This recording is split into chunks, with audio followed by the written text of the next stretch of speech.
Praise lord brothers and sisters.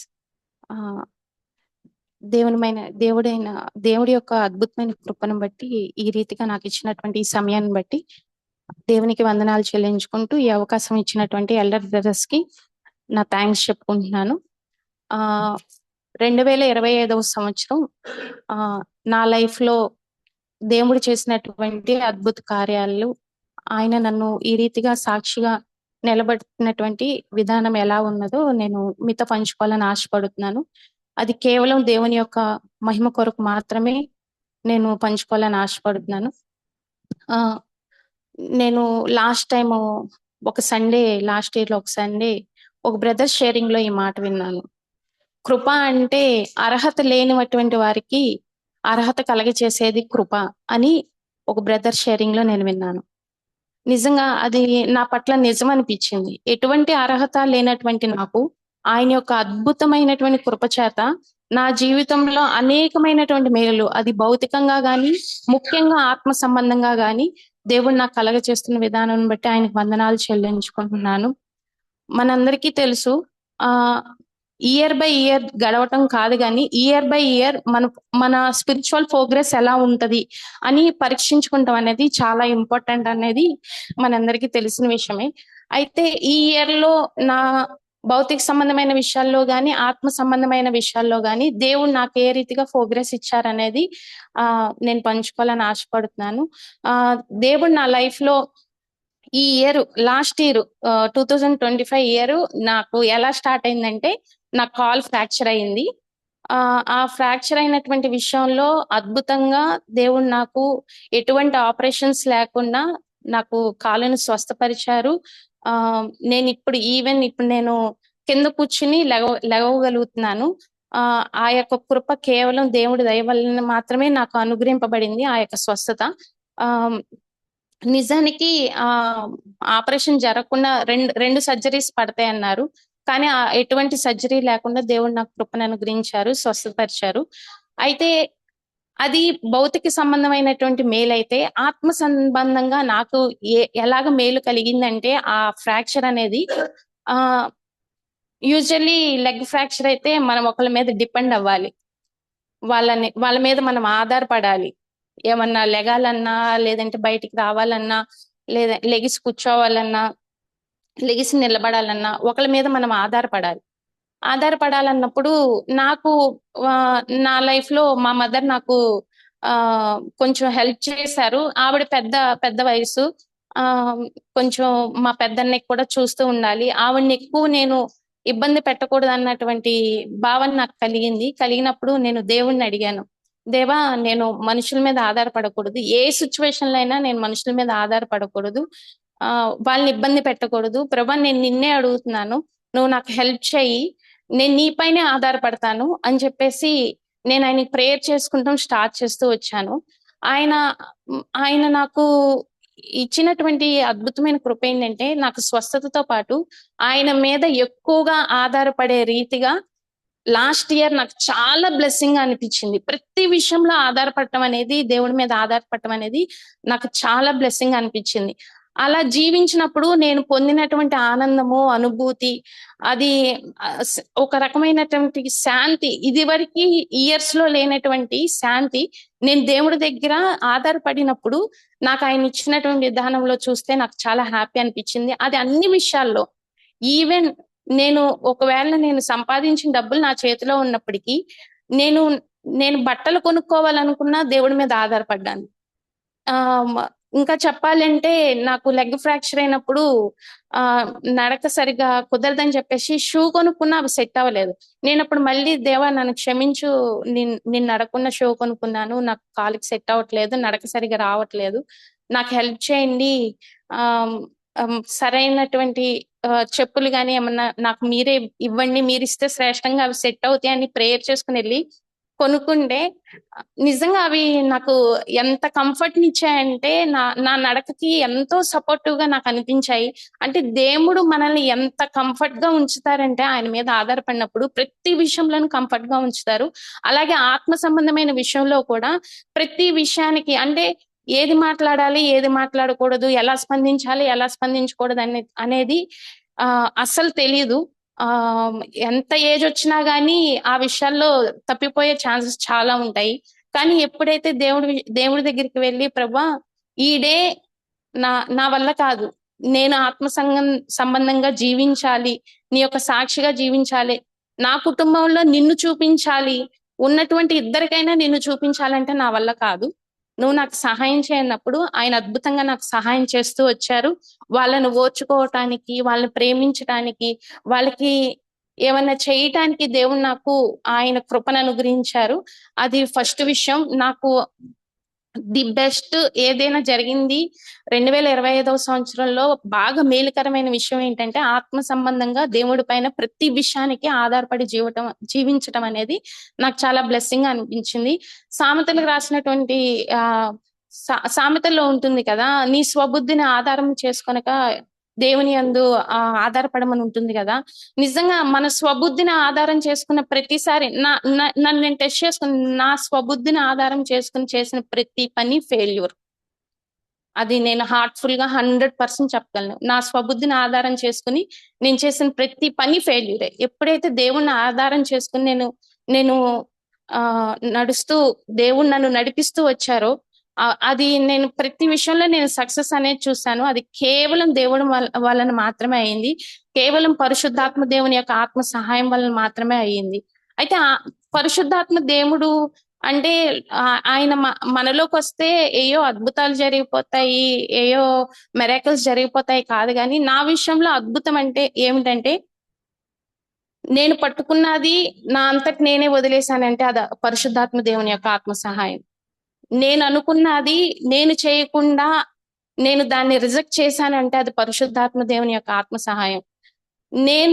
నాకు కావాలని నేను కోరుకుని ఎలాగైనా పొందుకోవాలని చెప్పేసి నేను అనుకున్నది అది నాకొద్దు ప్రభువా, నాకు నువ్వే కావాలి, నువ్వే వేలో నడిపిస్తే ఆ వేలోని నేను నడవాలి అని దాన్ని విడిచిపెడతాం అనేది అది కేవలం పరిశుద్ధాత్మ దేవుని యొక్క ఆత్మ సహాయం. నేను ఆ ఆత్మ సహాయాన్ని నేను ఈ ఇయర్ లో నేను ఎక్కువగా పొందుకోగలిగాను. అందుని బట్టి దేవునికి వందనాలు చెల్లించుకుంటున్నాను. అదే రీతిగా ఈ ఆగస్ట్ నెలలో లాస్ట్ ఇయర్ ఆగస్ట్ నెలలో మనకి మీటింగ్స్ జరిగినాయి. అది నేను ఆల్రెడీ ఒకసారి పంచుకున్నాను. అది ఏంటంటే రోమిలికి రాసినటువంటి పత్రిక 5వ అధ్యాయం 5వ వచనం. పరిశుద్ధాత్మ దేవుడు మనలోనికి కృమ్మరింపబడినప్పుడు మనం దేవుని యొక్క పరిశుద్ధాత్మ దేవుడు మనలోనికి వచ్చినప్పుడు దేవుడి యొక్క ప్రేమ మన హృదయంలో కృమ్మరించబడుతుంది అన్న విషయాన్ని నేను అంతకు ముందు ఎలా అర్థం చేసుకునేదాన్ని అంటే దేవుడి ప్రేమ ఉంటే చాలు, నాకు మనుషుల ప్రేమ అవసరం లేదులే అని అనుకునేదాన్ని. కానీ ఆ మీటింగ్స్ లో దేవుడు నాకు కాయిన్ కి రెండో వైపు చూపించినట్లుగా దేవుడు ప్రేమ నిజంగా నాలో కృమ్మరింపబడింది అంటే పరిశుద్ధాత్మ దేవుడు నాలో నిజంగా నింపబడ్డారు అంటానికి రుజువు ఏంటంటే నేను దేవుని ప్రేమతో ఇతరులను ప్రేమించడం వితౌట్ ఎనీ ఎక్స్పెక్టేషన్స్. నేను వాళ్ళని ప్రేమించాలి, వాళ్ళు ఎలా ఉన్నా సరే నేను వాళ్ళకి దేవుడు ప్రేమను చూపించాలి అన్న విషయాన్ని దేవుడు నాకు లాస్ట్ ఇయర్ ఆగస్ట్ మంత్ లో మీటింగ్స్ లో నాకు తెలియచేశారు. దాని ప్రకారం నడిచినప్పుడు నాకు కలిగినటువంటి అద్భుతమైన అనుభూతి ఏంటంటే అప్పుడు దాకా నేను ఇతరుల ప్రేమను ఎక్స్పెక్ట్ చేసేదాన్ని. అప్పటి నుంచి వద్దనుకుని నేను దేవుని యొక్క ప్రేమతో నేను ఇతరులను ప్రేమించడం స్టార్ట్ చేసినప్పుడు వాళ్ళు తిరిగి నన్ను ప్రేమించడం మొదలు పెట్టారు. స్టిల్ నో ఇప్పటికీ మా వదిన వాళ్ళు, మా అన్నయ్య వాళ్ళు ఈవెన్ డే ఆఫ్టర్ డే అయినా సరే ఖచ్చితంగా ఫోన్ చేస్తున్నారు. ఎలా ఉన్నారో, అత్తయ్య ఎలా ఉంది, బావగారు ఎలా ఉన్నారని డైలీ ఫోన్ చేసి అడుగుతున్నారు. అందుని బట్టి దేవునికి వందనాలు. నాలో ఆ మార్పును దేవుడు చూపించారు, నాకు తీసుకొచ్చారు. అందుని బట్టి దేవునికి వందనాలు. ఇంకోటి వచ్చేసి మా పెద్దన్నయ్య గారి విషయం. మా అన్నయ్య కొంచెం మెంటల్ గా డిస్టర్బ్ అయ్యారు.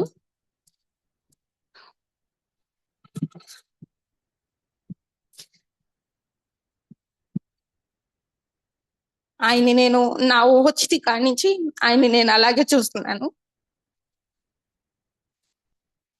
మనుషులతో ఉండడు, ఒంటరిగా ఉంటాడు, ఎక్కువసేపు న్యూస్ చూస్తాడు, పనేమీ చేయడు, ఫ్యామిలీ లైఫ్ పాడైపోయింది. మాతోనే ఉంటాడు ఆయన.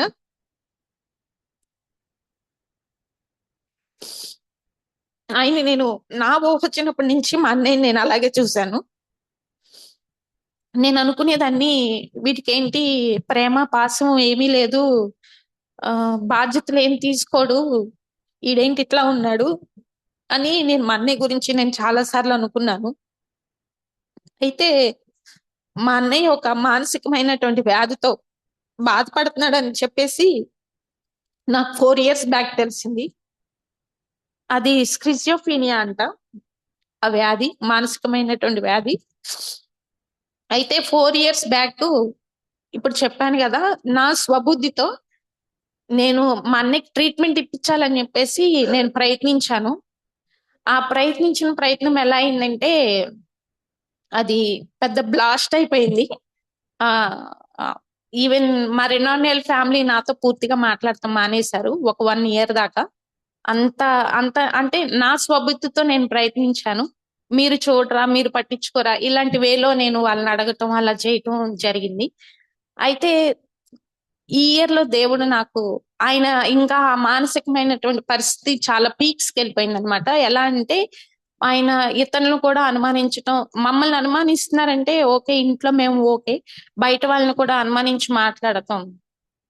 కొన్ని రోజులు కర్ర పట్టుకుని తిరిగాడు, ఇంకొన్ని రోజులు రాడ్డు పట్టుకుని తిరిగాడు, చివరికి వచ్చేసరికి గొడ్డలు పట్టుకుని తిరిగాడు మా అన్నయ్య. అంటే ఎవరినైనా హాని చేసేసే, అంటే వాళ్ళు నా గురించి అనేసుకుంటున్నారు అనేటువంటి తీవ్రతలోకి వెళ్ళిపోయాడు. ఆ స్టేజ్కి వచ్చినప్పుడు నేను చాలా భయపడ్డాను. అంటే ఏమైపోతాడో, ఒకవేళ వీడేమైనా చేయకపోయినా ఎదుటి వాళ్ళు ఎలా స్పందించి నీకు హాని చేస్తారని చెప్పేసి నేను భయపడ్డాను. అమ్మ కూడా చాలా భయపడింది. అయితే నేను ఒకటే అనుకున్నా, ప్రభువా, ఏ మనిషినైనా బాగు చేయగలిగిన వాడు నీ ఒక్కడివే,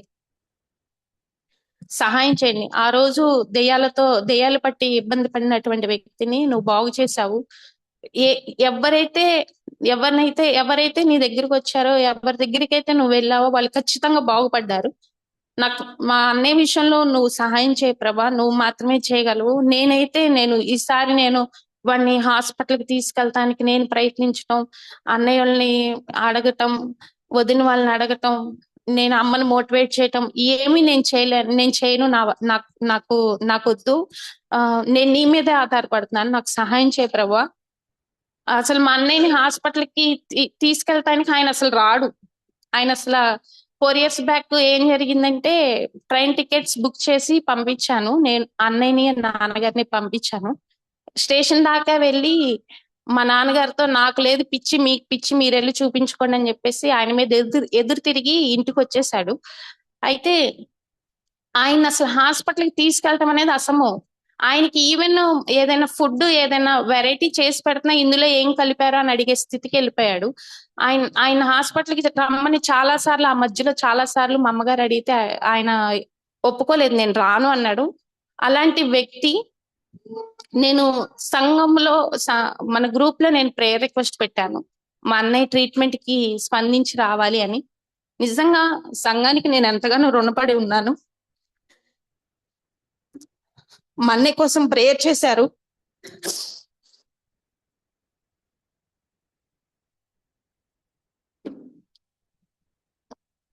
ఆ రోజు పక్షవాయువు కలిగిన వ్యక్తిని వాళ్ళు తీసుకెళ్లి యేసుక్రీస్తు ప్రభు వారి దగ్గరికి తీసుకువెళ్తే అతన్ని చూసి కాదు గాని తీసుకొచ్చినటువంటి వారి యొక్క విశ్వాసాన్ని బట్టి అతను స్వస్థపరచబడినట్టు మా అన్నయ్య విషయంలో అదే జరిగింది. మీ అందరి విశ్వాసం బట్టి, మీ అందరి ప్రార్థనను బట్టి దేవుడు మా అన్నయ్యని మనసు మార్చి ఆయన హాస్పిటల్లో ట్రీట్మెంట్ తీసుకోవటానికి ఆయన స్పందించాడు, వచ్చాడు, ట్రీట్మెంట్ తీసుకున్నారు. నాకు తెలిసి మా అమ్మగారిని మా అన్నయ్య అమ్మ అని పిలవటం మానేసి దాదాపు ఒక 10 years అవుతుంది. ట్రీట్మెంట్ తీసుకున్న తర్వాత మా అన్నయ్య మా అమ్మని అమ్మ అమ్మ అని పిలుస్తున్నాడు. నన్ను కూడా పిలవటం మానేశాడు, చిన్న చిన్న అని పిలుస్తున్నాడు నన్ను ఇప్పుడు. ఒకవేళ నేను ఒక పూట కనపడకపోతే చెల్లి రాలేదేంటని మా అమ్మని అడుగుతున్నాడు, ఎక్కడికి వెళ్ళావని నన్ను అడుగుతున్నాడు ఇప్పుడు. నిజంగా ఆ అద్భుతం మాత్రం నా ఫ్యామిలీ లైఫ్ లో మీ అందరి ప్రార్థనల వలన దేవుని యొక్క అద్భుతమైనటువంటి కనికరముల వలన అది నేను చవి చూసాను నా ఫ్యామిలీ లైఫ్ లో. మా అన్నయ్య నిజంగా ఇలా అవుతాడని నేను అసలు కల్లో కూడా అనుకోలేదు. నిజంగా ఇలాగా మమ్మల్ని ప్రేమిస్తాడు, మాతో ఇలాగ మాట్లాడతాడు అని చెప్పేసి నేను అనుకోలేదు. స్టిల్ ఇంకా కొంచెం ఆ మెడిసిన్ వాడుతున్నాడు, ఫిజికల్ గా కూడా చాలా వీక్ అయ్యాడు. దేవుడు ఆ విషయంలో కూడా మా అన్నయ్యకి సహాయం చేస్తారని నేను కోరుకుంటున్నాను. నిజంగా మా అన్నయ్య కూడా మారు మనసు పొంది రక్షణ పొందాలని నేను హార్ట్ఫుల్ గా నేను ప్రేయర్ చేసుకున్నాను. మా అమ్మ విషయమే, మా అన్నయ్య గారి విషయమే. సో మీ యొక్క ప్రేయర్స్ లో ఎప్పుడైనా దేవుడు నన్ను జ్ఞాపకం చేస్తే మా అన్నయ్యలు, మా వదిళ్ళు, మా యొక్క అమ్మగారి యొక్క రక్షణ కొరకు ప్రేయర్ చేయమని చెప్పేసి కోరుకుంటున్నాను. దేవుడు ఈ సంవత్సరంలో మా అన్నయ్య గారి విషయంలో అంటే ఎలా ఉండేదంటే మా అన్నయ్య వస్తున్నాడని తెలిస్తే లేదా మా అన్నయ్య వస్తాడనుకుని నేను గేటుకి తాళాలు వేసేసి ఇంట్లో ఉంటే గేట్ దూకొచ్చేసేవాడు పోట్లాడటానికి. కొన్ని రోజుల తర్వాత ఏం చేశానంటే గేటుకి తాళాలు, ఇంటికి గుమ్మానికి తాళాలు, ఎదర డోర్ కి తాళం వేసేసి లోపల ఉండేవాళ్ళము. అంతగా విసిగించేవాడు మా అన్నయ్య. అంతగా మేము చాలా భయపడిపోయే వాళ్ళము. అంటే భయపడతామంటే గొడవ చేస్తాడు, అరుస్తాడు, కేకలు వేస్తాడు, అమ్మ మీదకి వస్తాడు, కొడతాకు వస్తాడేమో అని భయపడిపోయేవాళ్ళం. అంతగా మా అన్నయ్య అలాగా ఇదైపోయారు మానసికంగా.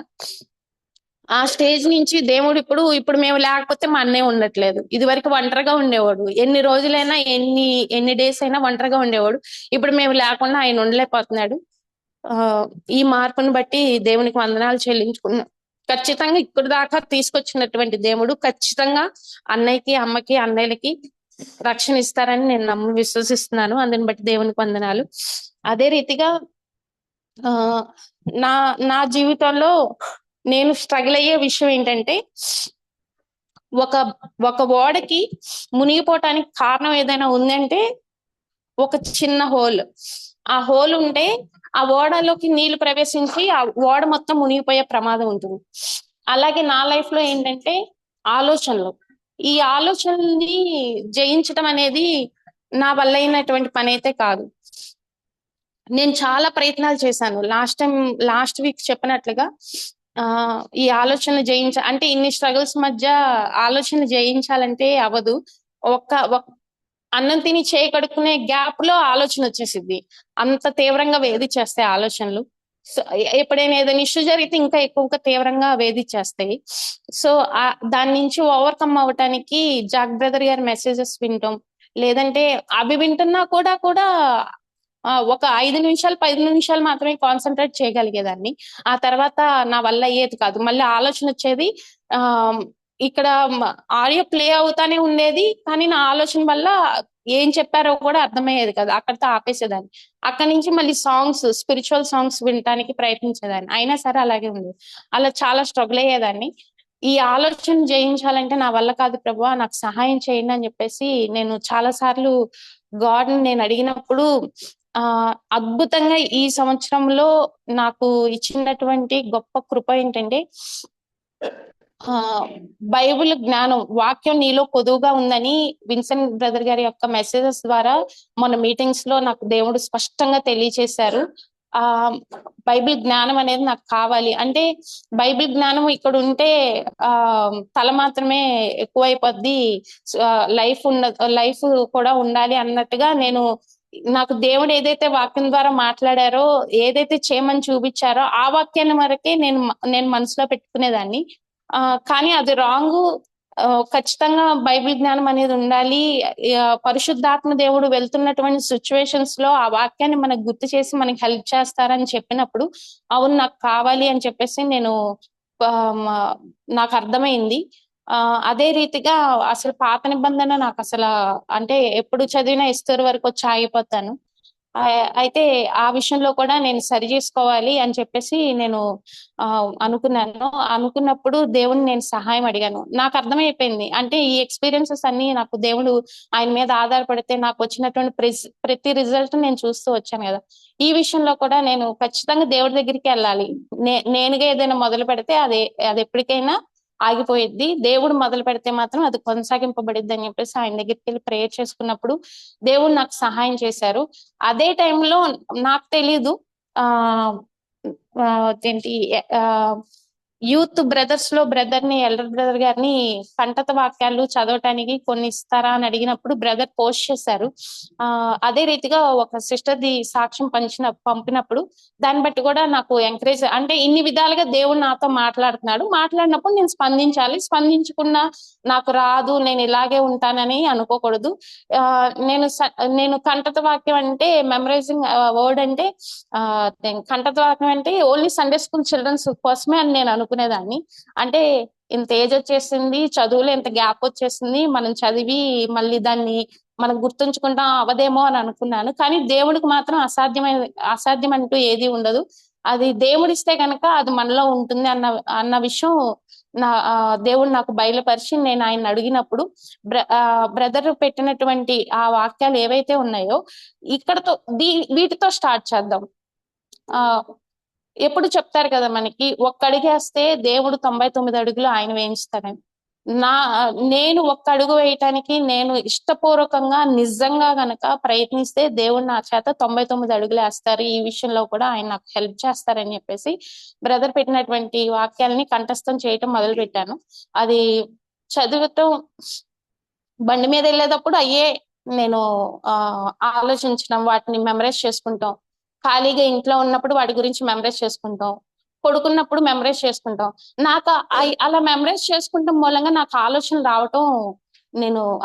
రాకుండా ఉండటం నేను గమనించాను. నాకు అది చాలా చాలా బ్లెస్సింగ్ అనిపించింది. ఎంత బ్లెస్సింగ్ అనిపించిందంటే నిజంగా ఆ ఆలోచనలే మనల్ని తప్పుదోవ పట్టించేస్తాయి. పాపానికి గాని, లేదంటే తప్పు చేయటానికి గాని, లేదంటే మన ఓన్ విల్ని జరిగించటానికి గాని ఆలోచనలు చాలా తీవ్రంగా మన మీద ప్రభావితం చేస్తాయి. సో ఆ విషయం నేను గమనించినప్పుడు నేను నిజంగా దేవుడికి థ్యాంక్స్ చెప్పుకున్నాను. థ్యాంక్స్ ప్రభువా, నాకు సహాయం చేస్తున్నావు, ఈ ఆలోచనలు అనేవి ఇలా పోయినాయి, థ్యాంక్ యూ సో మచ్ అని చెప్పుకున్న తర్వాత దేవుడు నాకు చూపించినటువంటి ఒక వాక్యాన్ని మీకు చూపించాలని ఆశపడుతున్నాను. మత్తయి సువార్త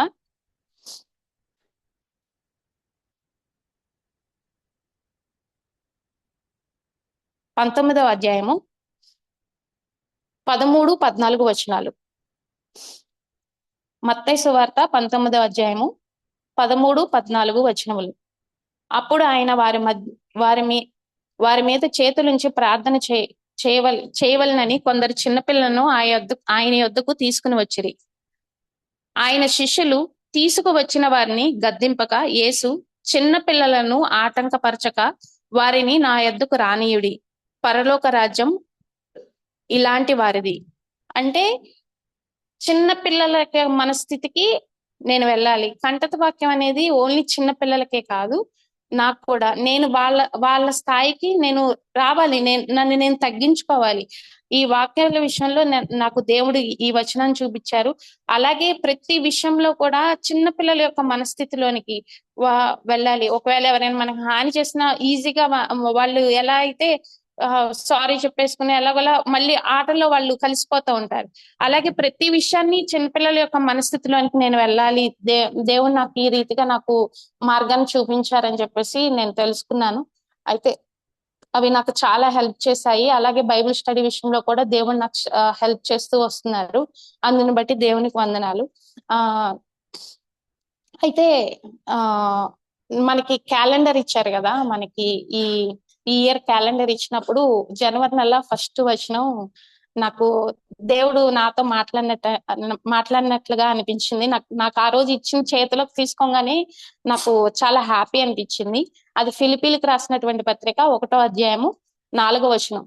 మీలో ఈ సత్క్రియను ఆరంభించిన వాడు యేసుక్రీస్తు దినము వరకు దానిని కొనసాగించునని రూఢిగా నమ్ముచున్నాను. నేను ఈ వాగ్దానాన్ని నేను నమ్ముతున్నాను.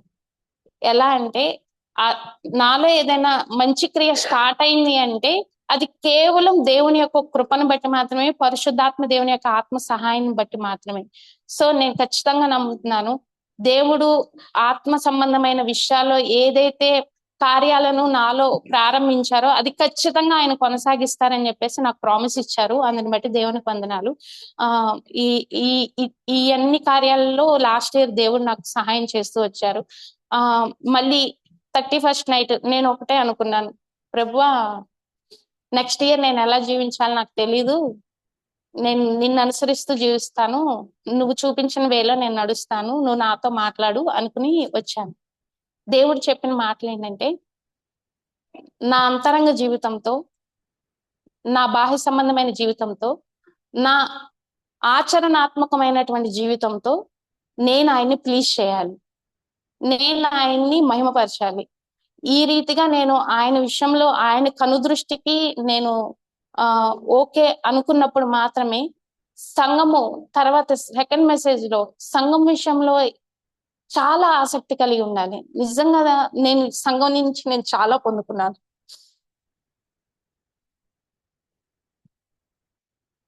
నిజానికి నేను ఎప్పుడో గతించిపోవాల్సిందాన్ని. ఈ రీతిగా నేను ఉన్నానంటే కేవలం దేవుని యొక్క ప్రేమ, సంఘం యొక్క ప్రేమ మాత్రమే. నేను ఈ సంఘానికి నేను చాలా రుణపడి ఉన్నాను. నేను ఈ సంఘానికి నేను ఏదైనా ఇవ్వాలి అంటే, నేను ఏదైనా చెయ్యాలి అంటే ఈ 3 విషయాల్లో నేను ఖచ్చితంగా ఎటువంటి రాజీ పడనటువంటి జీవితంతో నేను సంఘానికి ఏదైనా ఇవ్వాలి. అది దేవుడికి నచ్చాలి. దేవుడు దాన్ని చూసి నా ప్రియ కుమార్తె అని చెప్పేసి ఆయన అనుకోవాలి. ఎప్పుడు దేవుడు నా హృదయంలో నా ఆలోచనలో ఉండటం కాదు. కానీ నేను ఒక సాంగ్ విన్నాను. ఆ సాంగ్ లో ఈ లైన్ నాకు చాలా చాలా నచ్చింది. నీ నీ కృప తప్ప వేరొకటి లేదయా, నీ మనసులో నేనుంటే చాలయా. నిజంగా దేవుడి మనసులో మనం ఉండాలి అన్న ఆశ నాకు దేవుడు నాకు కలగచేశారు. సో ఆ రీతిగా నేను ఆయన మనసులో ఉండాలి, ఈ విషయాల్లో నేను నడుచుకోవాలని దేవుడి 2026 కి నాకు ఒక మార్గాన్ని చూపించారు. ఆ విషయంలో నేను నడవాలని చెప్పేసి కోరుకుంటున్నాను. ఈ విషయాన్ని కూడా మీ ప్రేయర్ లో జ్ఞాపకం చేసుకోమని కోరుకుంటున్నాను. అయితే ఈ కంఠస్థ వాక్యాలు నేను మెమరైజ్ చేసినప్పుడు దేవుడు నాకు ఇచ్చినటువంటి అనుభూతిని మీకు పంచుకున్నాను. అయితే ఇది మిగతా వాళ్ళకి ఎంకరేజ్మెంట్ గా ఉండాలని చెప్పేసి నేను చెప్పాలని ఆశపడుతున్నాను. 2 కొరింథీయులకు రాసినటువంటి పత్రిక 6వ అధ్యాయము 14వ వచనం నుండి 18వ వచనం వరకు. మీరు అవిశ్వాసులతో జోడుగా ఉండుకుడి, నీతికి దుర్నీతితో ఏమి సాంగత్యము, వెలుగునకు చీకటితో ఏమి పొత్తు, క్రీస్తునకు బెలియాలతో ఏమి సంబంధము, అవిశ్వాసికి విశ్వాసితో పాలెక్కడిది, దేవుని ఆలయమునకు విగ్రహములతో ఏమి పొందిక, మనము జీవము గల దేవుని ఆలయమే ఉన్నాము. అందుకు దేవుడు ఇలాగ సెలవిచ్చున్నాడు, నేను వారిలో నివసించి సంచరింతును, వారికి నేను వారికి దేవుడినై ఉందును, వారు నాకు ప్రజలై ఉందరు. కావున మీరు వారి మధ్య నుండి బయలువెడలి ప్రత్యేకముగా ఉండుడి, అపవిత్రమైన దానిని ముట్టకుడని ప్రభువు చెప్పుచున్నాడు. మరియు నేను మిమ్మును చేర్చుకుందును, మీకు తండ్రినై ఉందును, మీరు నాకు కుమారులను కుమార్తెనులై ఉందిరని సర్వశక్తి గల ప్రభువు చెప్పుచున్నాడు. అదే రీతిగా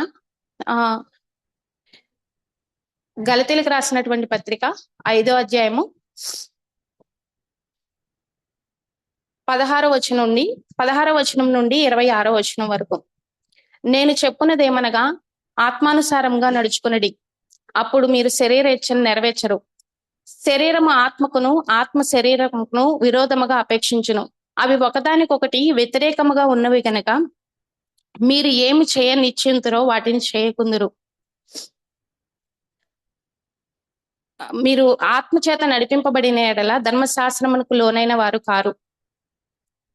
శరీర కార్యములు స్పష్టమై ఉన్నవి, అవేమనగా జారత్వము, అపవిత్రత, కాముకత్వము, విగ్రహారాధన, అభిచారము, ద్వేషములు, కలహములు, మత్సరములు, క్రోధములు, కక్షలు, భేదములు, విమతములు, అసూయలు, మత్తతులు, అల్లరితో కూడిన ఆటపాటలు మొదలైనవి. ఇట్టి వాటిని గూర్చి నేను మునుపు చెప్పిన ప్రకారము ఇట్టి వాటిని చేయువారు దేవుని రాజ్యమును స్వతంత్రించుకున్నారని మీతో స్పష్టముగా చెప్పుచున్నాను. అయితే ఆత్మఫలమేమనగా ప్రేమ, సంతోషము, దీర్ఘశాంతము, దయాలత్వము, మంచితనము, విశ్వాసము, సాత్వికము, ఆశా నిగ్రహము. ఇట్టి వాటికి విరోధమైన నియమం ఏదియూ లేదు. క్రీస్తు యేసు సంబంధులు శరీరమును దాని ఇచ్చలతోనూ దురాశలతోనూ సిలువ వేసి ఉన్నారు. మనము ఆత్మను అనుసరించి జీవించిన వారమైతమా ఆత్మను అనుసరించి క్రమముగా నడుచుకుందము. ఒకరి యందొకరు విరోధమునకు రేపకయు, ఒకరినందొకరు అసూర్య పడకయు, వృధాగా అతిశయ పడకయు ఉందము. అలాగే ఎఫెసీయులకు రాసినటువంటి పత్రిక 6వ అధ్యాయము 10వ వచనం నుండి 20వ వచనం వరకు. తుదకు ప్రభు యొక్క మహాశక్తిని బట్టి ఆయన యందు బలవంతులై ఉండుడి.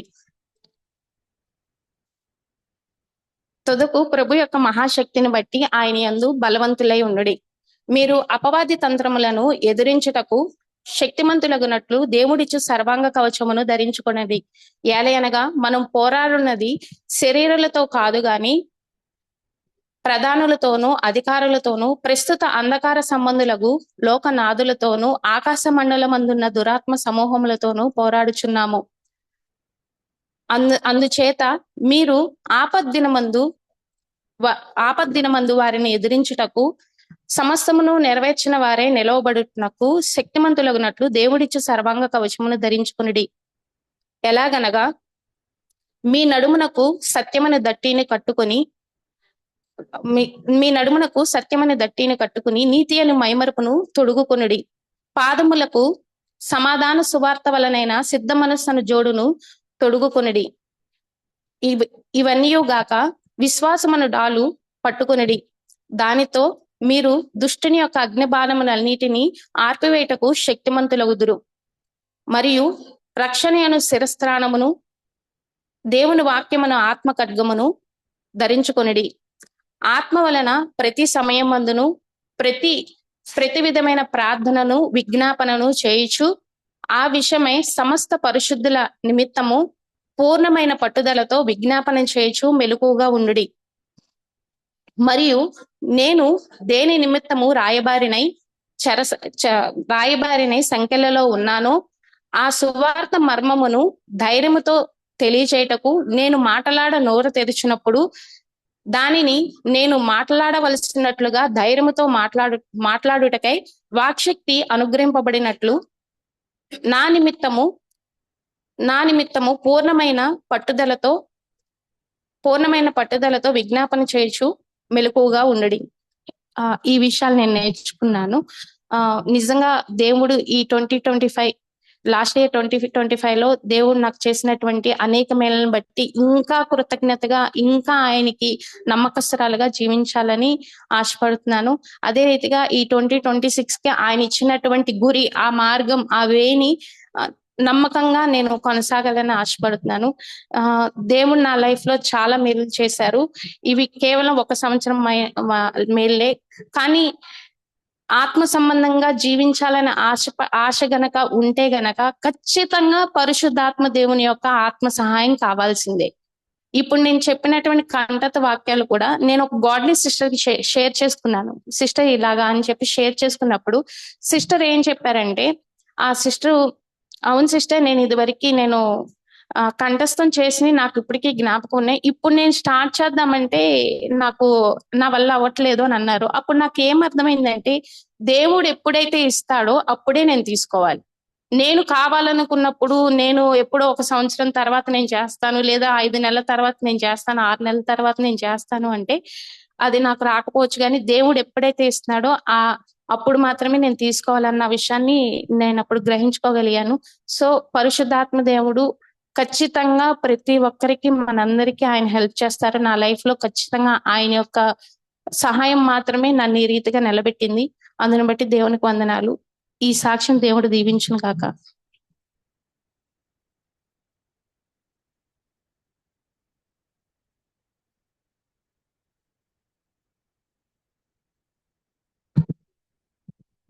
Thank you sister.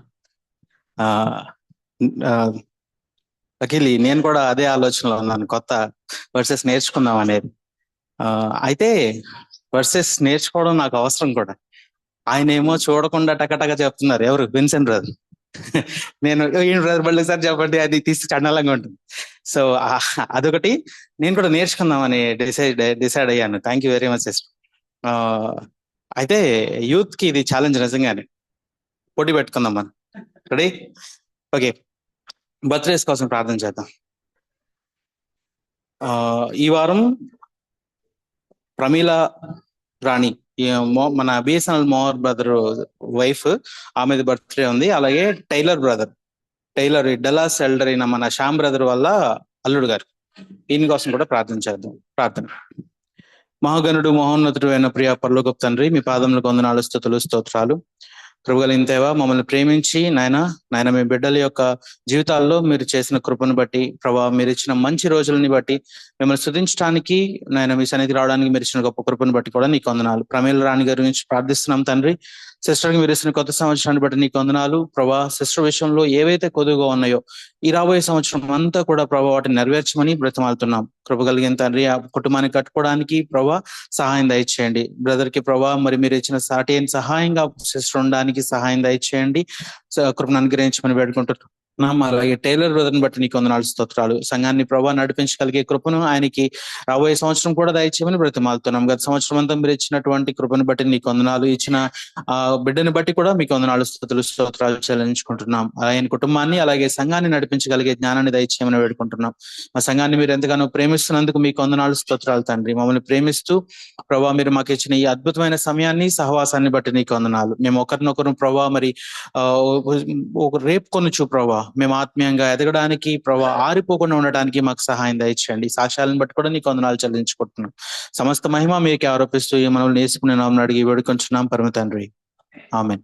Thank you brothers and sisters. మధ్యాహ్నం 1:30 లేదా 1:40 అరౌండ్ ఆ టైం దగ్గర మనం కలుద్దాం. అందరూ లంచ్ చేసి వెళ్ళవలసిందిగా కోరుతున్నాం. Thank you.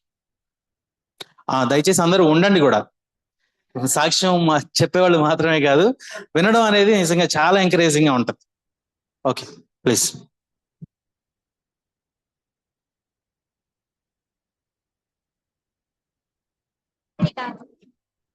Brothers and sisters, ఒక చిన్నది, వే ఆఫ్ విజ్డమ్ అనే బుక్ కొత్తగా రీసెంట్ గా